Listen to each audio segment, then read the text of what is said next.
என்னன்னு சொல்லல, வாங்கி வாங்கி சாப்பிட்டாங்க. யாராவது யார் செஞ்சதுங்க, கடையில் வாங்கினா வீட்டுல செஞ்சுதா கேட்கவே இல்லை.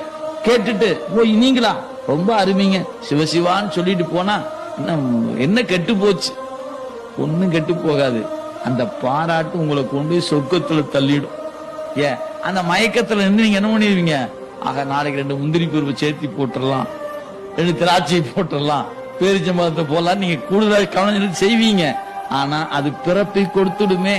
அவங்க பாராட்டுல சிவசிவா.